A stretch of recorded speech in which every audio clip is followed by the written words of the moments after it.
Perkenalkan, nama saya Peri Putra Pratama dengan NIM channel D018025.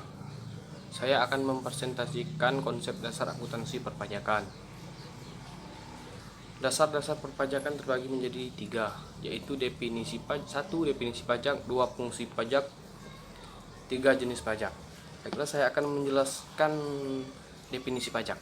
Menurut Undang-Undang Nomor 16 Tahun 2009 tentang perubahan keempat atas Undang-Undang Nomor 6 Tahun 1983 tentang ketentuan umum dan tata cara perpajakan yang mulai berlaku pada tanggal 1 Januari 2008. Pengertian pajak.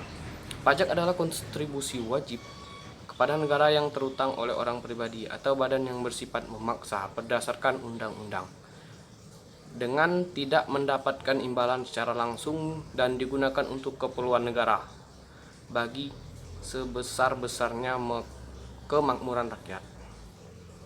2 fungsi pajak. Secara umum pajak ada 2 fungsi, yaitu fungsi Butketrain atau sumber keuangan negara, 2 fungsi reguler atau pengatur. 3 jenis pajak. Terdapat berbagai jenis pajak yang dapat dikelompokkan menjadi 3, yaitu A. Menurut golongan, B. Menurut sifat, C. Menurut lembaga pemungutan. Yang A tadi menurut golongan. Golongan terbagi menjadi 2, yaitu pajak langsung dan pajak tidak langsung. B. Menurut sifat terbagi menjadi 2 juga, yaitu pajak objektif dan pajak subjektif. Yang C tadi menurut lembaga pemungutan terbagi menjadi 2. 1. Pajak negara atau pusat, 2. Pajak daerah. Pengertian akuntansi pajak. Akuntansi pajak merupakan metode dan praktik akuntansi khusus untuk memenuhi ketentuan perpajakan, termasuk penyusunan laporan keuangan fiskal dan pengisian surat pemberitahuan pajak atau SPT, serta perencanaan dalam rangka mengefisiensikan beban pajak. Prinsip akuntansi perpajakan. Prinsip akuntansi perpajakan yang diakui dalam akuntansi pajak adalah 1. Kesatuan usaha. Entitas dianggap sebagai kesatuan ekonomi yang terpisah dengan pihak yang berkepentingan dengan sumber entitas. 2. Kesinambungan. Suatu entitas ekonomi diasumsikan akan terus-menerus melanjutkan usaha dan tidak akan dibubarkan. Pasal 28 ayat 11 Undang-Undang KUP. 3. Harga pertukaran yang objektif. Transaksi keuangan harus dinyatakan dengan nilai uang. Transaksi antara penjual dan pembeli akan menghasilkan harga penukaran. Fungsi akuntansi perpajakan.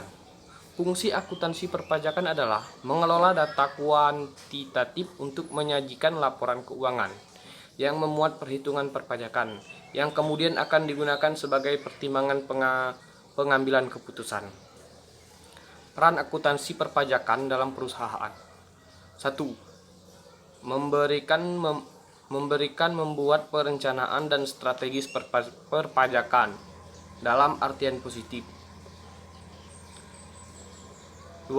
Memberikan analisis dan prediksi mengenai potensi pajak perusahaan di masa yang akan datang. 3. Dapat menerapkan perlakuan akuntansi atas kejadian perpajakan, mulai dari penilaian, perhitungan, pencatatan, dan pengakuan atas pajak. Laporan keuangan komersial dan laporan keuangan fiskal.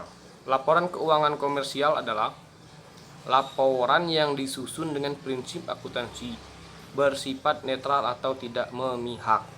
Sedangkan laporan keuangan fiskal adalah laporan keuangan yang disusun sesuai peraturan perpajakan dan digunakan untuk kepentingan perhitungan pajak. Perbedaan konsep laporan keuangan komersial dan fiskal. Perbedaan waktu. Perbedaan terhadap jumlah yang dilaporkan dalam laporan keuangan komersial dengan laporan keuangan fiskal. dapat terjadi akibat perbedaan waktu pengakuan pendapatan dan beban.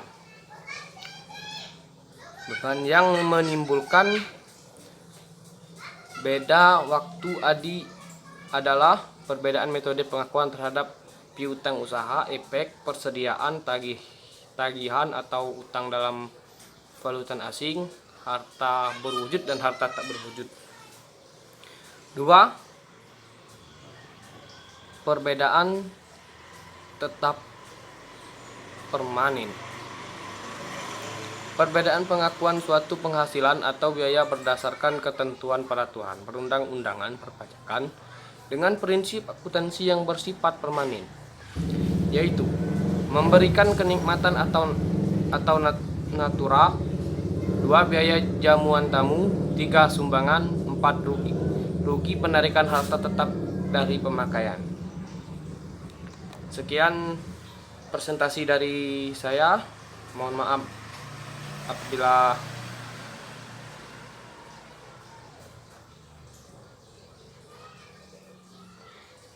ada kesalahan. Saya ucapkan terima kasih.